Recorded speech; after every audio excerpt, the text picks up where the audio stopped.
Welcome to the world of the Transgo High Performance Shift Kit. In this video presentation, we'll show you step by step how to beef up your turbo hydromatic 4L60E transmission fast and easy with a Transgo Performance Shift Kit. You'll love it.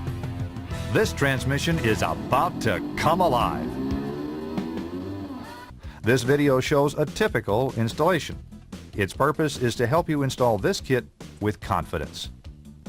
The written instruction booklet has specific instructions. Follow it to the letter carefully during the entire installation. Finish and review each step before moving on.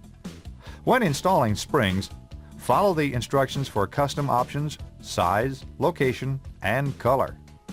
When drilling any holes, follow instruction for proper size and custom options. When plugging any holes, follow instruction for proper chamfer, size, and location. Plugs are sometimes drilled to a specific orifice size. As you read, follow shift customizing options as they apply to your installation. Notice the If Trans is Apart pages. These are the typical tools needed to do the installation. First, let's road test the vehicle to see if the transmission is in good working condition. We just want to be sure it has 4 forward gears and reverse.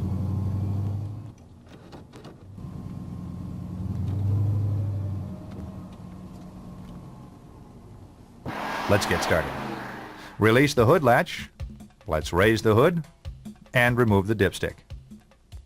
Okay, let's jack the vehicle up and support it with sturdy jack stands.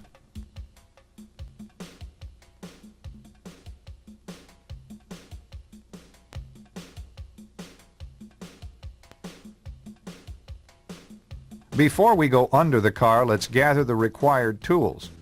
We will need an 8, 10, and 13 millimeter socket, speed handle, long screwdriver, small screwdrivers, drain pan, snap ring pliers, needle nose pliers, water pump pliers, and some wiping rags. Let's make sure you have the transmission that this kit fits. Notice the pan is large, rectangular, and has 16 pan bolts. Look here on the passenger side. We have a large vertical electrical connector. On the driver's side, we have the shift linkage and a line pressure tap. This is the right transmission. Let's get going. Place a drain pan under the transmission, favoring toward the front. If your pan bolts are hidden or too close to the crossmember here in the rear, you may need to remove the bottom rear mount bolt or bolts to gain access to the rear pan bolts. Pry up on the transmission and insert a socket between the frame and the mount. Now you can get to the bolts. With a 13 millimeter socket and a speed wrench, remove all the oil pan bolts except for one toward the rear here. If necessary, pry the pan loose, then loosen the last bolt slowly and let the oil run over the front edge of the pan. Lower the pan and lay it aside. Now let's remove the filter. If the transmission oil is still hot, protect your hands with a rag. While pulling down, slightly twist left and right until it frees up enough to be removed. Have a drain pan in position to catch the fluid that will run out of the filter and valve body. Place the filter in the transmission pan. Make sure the filter seal here is in good shape. Ours looks okay, so we will reuse it.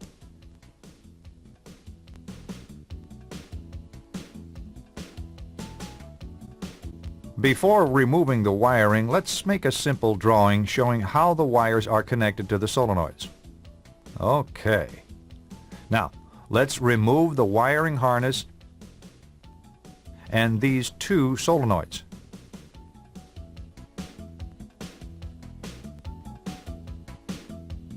First, remove the bolts holding the wiring harness to the valve body. Now, unhook all the connectors except this one here.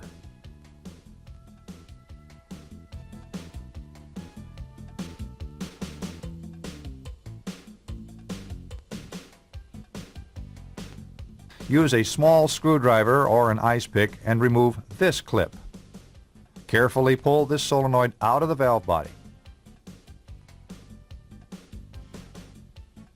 Use a 10 millimeter socket and remove these two bolts here and here. Now carefully pry down with a slight twisting motion to remove the solenoid.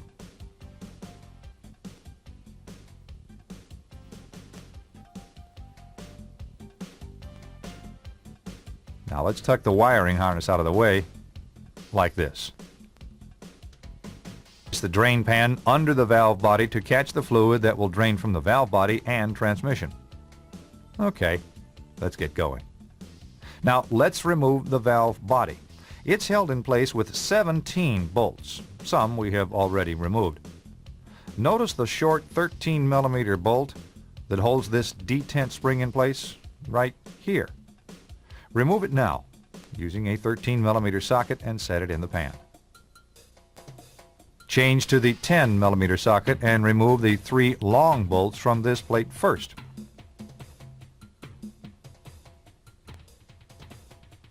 Remember where they go. Now remove all the rest of the 10 millimeter bolts. Change to an 8 millimeter socket and remove this bolt here. Now loosen this last bolt a half turn and let the valve body drain. Support the valve body and remove the bolt. Lower the valve body slowly until the manual lever link becomes vertical. Now move the valve body sideways and slide the link out of the valve like this. Lay the valve body upside down in the pan so it can drain. The valve body has check balls, but don't worry, the instruction sheet shows you where they go. Now let's remove these 3 10 millimeter bolts out of the second accumulator housing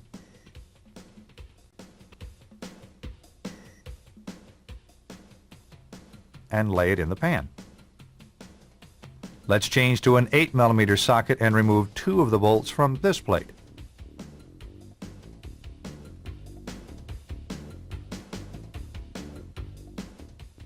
Slowly remove the last bolt and lower the separator plate.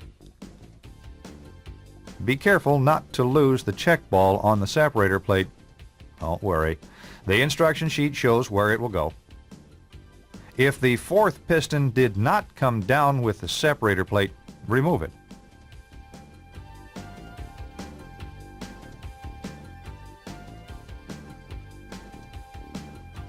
Now let's take the pan with the valve body parts to the bench.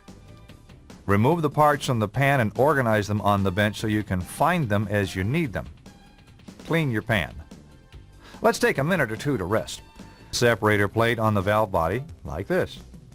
Use a small amount of transmission fluid and oil the separator plate.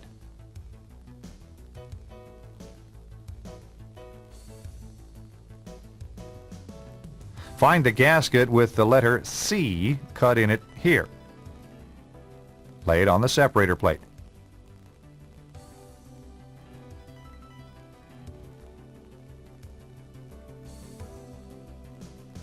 Now turn the plate and gasket over like this and oil this side.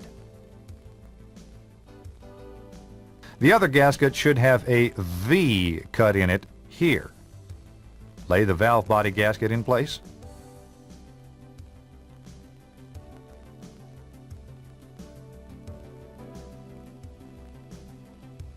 Now turn the plate with both gaskets over again and position it correctly on the valve body. There is only one check ball that goes onto the separator plate.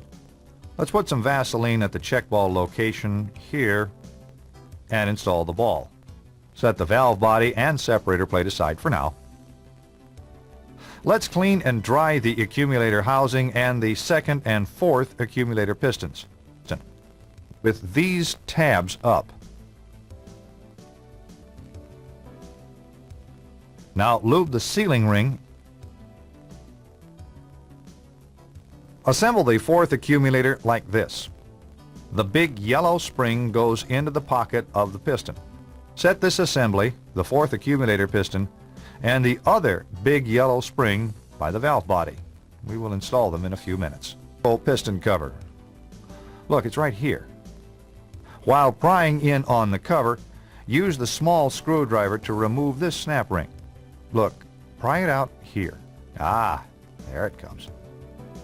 The piston has some spring tension on it, and the cover will move outward some. You can see the edge of the O-ring keeping the cover from coming out. At this slot in the case, we can get hold of the O-ring using our small screwdriver. Now pull downward while turning the cover with a pair of pliers. Pull on the O-ring until the cover comes out easily, like this. Now remove the entire assembly. Some vehicles don't have much room to work. You may need to remove it one piece at a time.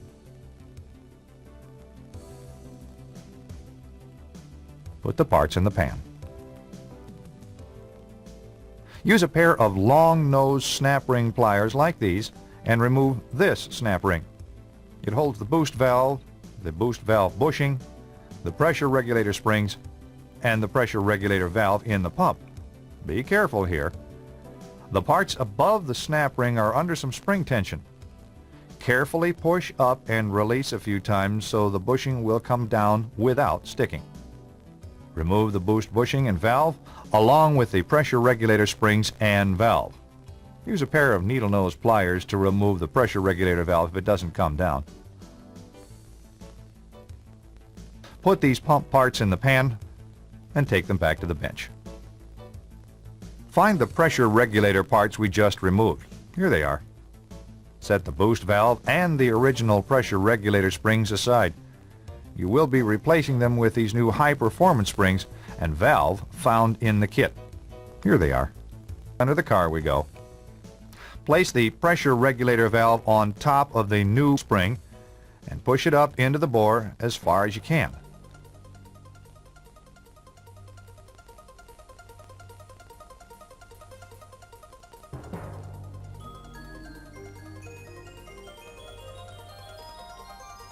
The spring will come back down. Set the new spring onto the stem of the new boost valve and the spring over that.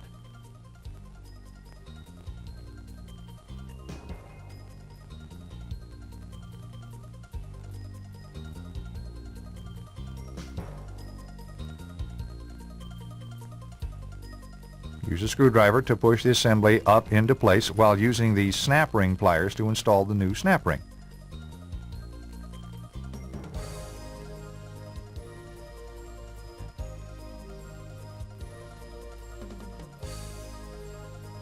Push up and release a few times, checking that the snap ring is seated in the groove.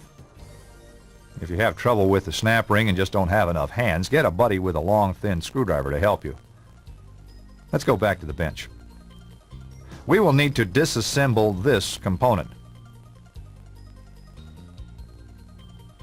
Remove this E-clip here and take it apart.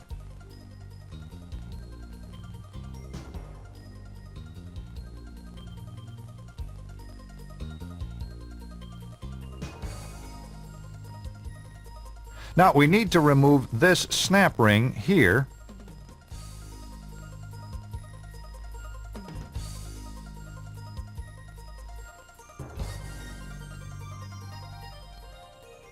The retainer and the cushion spring or springs.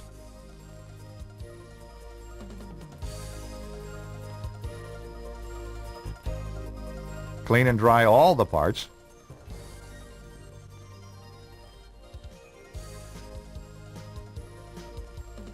Now we're ready to put it back together. Next, install this spring, washer,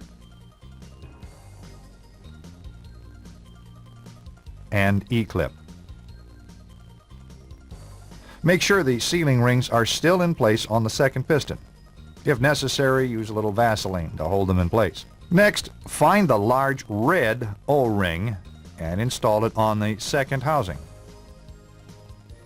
Use a little Vaseline and lube the O-ring. Now place this assembly on the piston. It goes on like this. Find the fourth piston, make sure the sealing ring is in place. Use a little Vaseline to keep the sealing ring in the groove and to hold the ends together.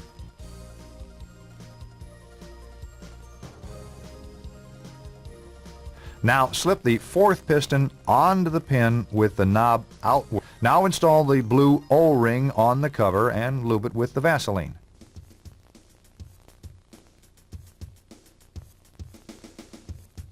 Place the original return spring on the tapered end of the pin. Now put the second piston assembly and a fingerful of Vaseline in the pan. Now let's take these parts to the car. Be sure the return spring is still on the pin. Insert the pin and second piston assembly into the case.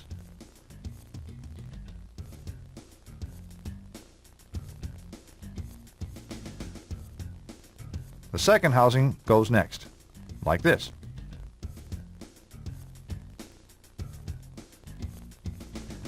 If you don't have enough room, you may need to remove the E-clip and install this assembly a piece at a time.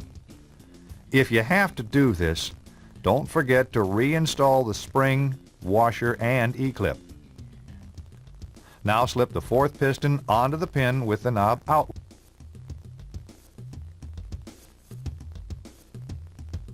Cover in the bore.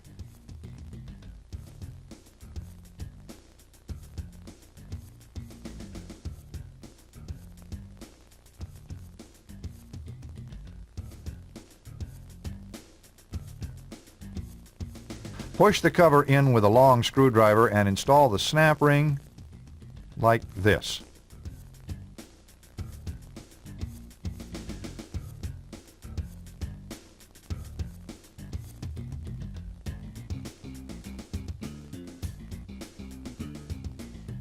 Yeah, that's great.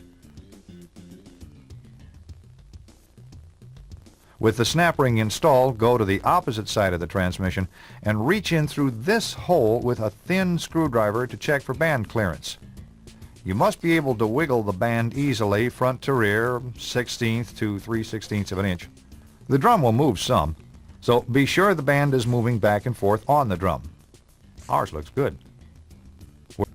Assemble the fourth accumulator like this. The big yellow spring goes into the pocket of the piston. The spring and piston go up into the bore of the case. Lift the separator plate up and into place, being careful not to dislodge the check ball.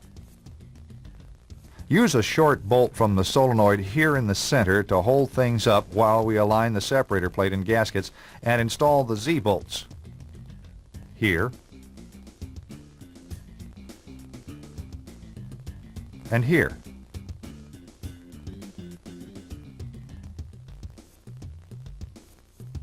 Be careful and line up all the holes.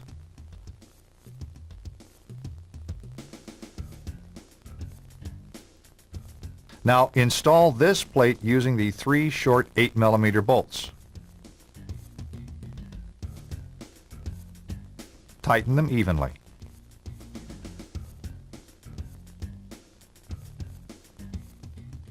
Change to the 10mm socket and install the second accumulator assembly.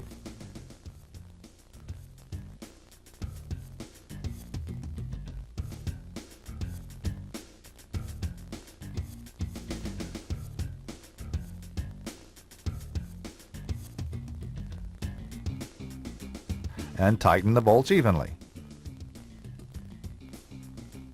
Looks good. We can install the valve body at this time, but first remove the short bolt and the Z-bolts.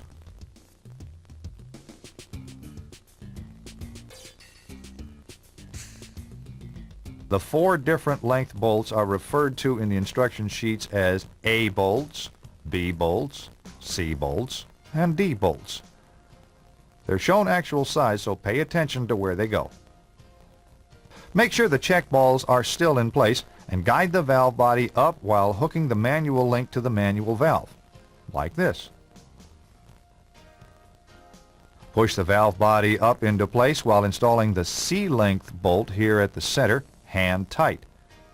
Make sure the gaskets are in position and install the 2 Z alignment bolts. One of them is a long A length bolt, and it goes here through this plate.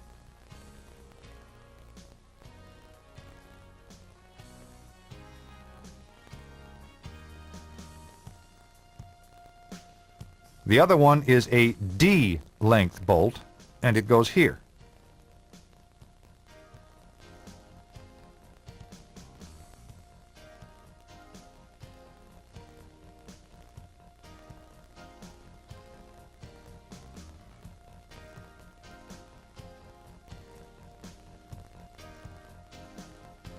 Now install the other two long A length bolts here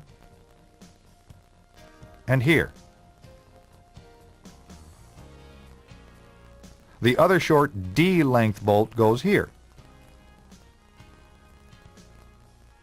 The three 8mm B length bolts go toward the rear here,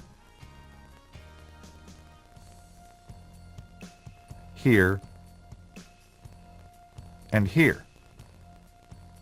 Now install the rest of the valve body bolts. The remaining bolts should be C-length bolts. Do not make a mistake here. Double check yourself. There will be 3 A bolts here, 3 B bolts here, and 2 D bolts here. All the rest of the valve body bolts are C.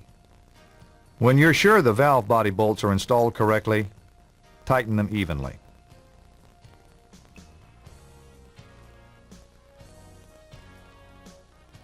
Remove the necessary bolts to install the wiring harness.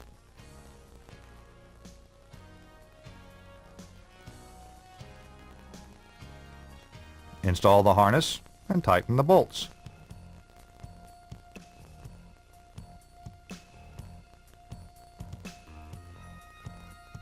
The lockup solenoid is next. This is it here.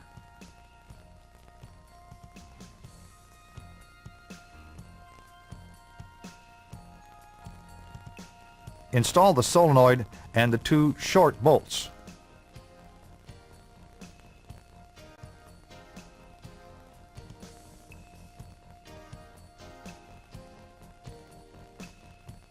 This solenoid is next. It goes here.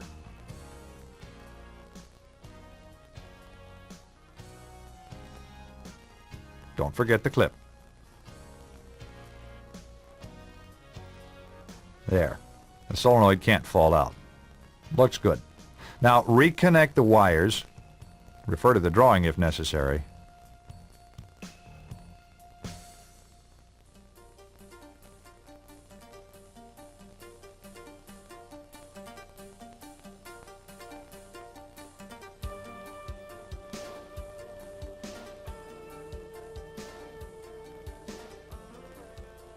Whoops! Almost forgot the detent spring and bolt. Let's do it now.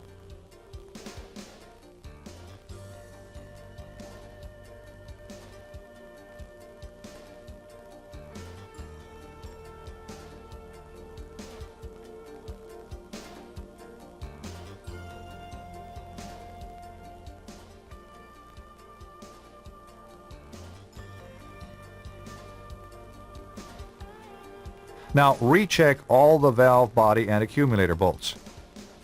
Make sure they're all tightened evenly.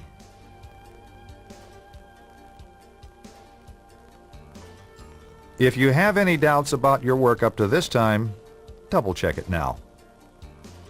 Check the new filter in this area for any cracks. If it's okay, lube the seal and install the filter.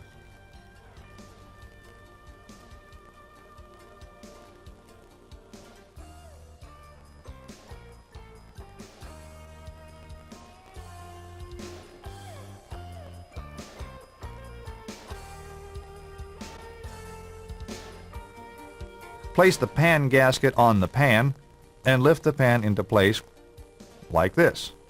Start all the bolts in a few turns.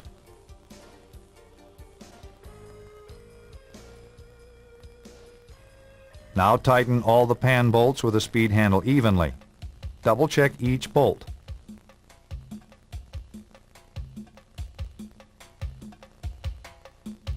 Lower the tail of the transmission. and install the mount bolt. Add 6 quarts of fluid and start the engine. Now immediately add 2 more quarts and check the dipstick for full.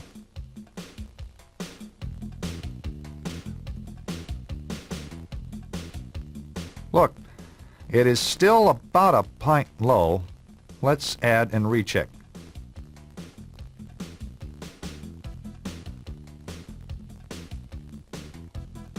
There we go. It is still a little below full. After it warms up, we'll check it again. While the vehicle is still in the air, hold the brake and run through the gears from park to reverse, neutral, D4, D3, second, and now first. Let's move the selector to D4 and accelerate, checking for upshifts. As it shifts, watch the speedometer change speeds. There's the 1-2 shift, the 2-3 shift, and finally the 3-4 shift. Okay, we can lower the car. Double check the fluid level. It's right here just below the full mark. After our road test, we'll check it again. Let's road test the vehicle and check its new performance. Start with some light throttle upshifts and feel for the 1-2, the 2-3,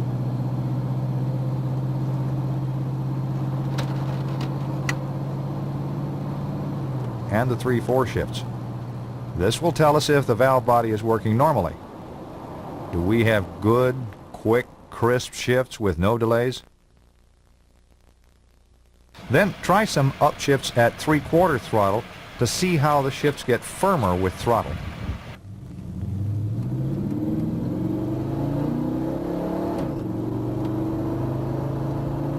This one is okay. Yes, this transmission has come alive.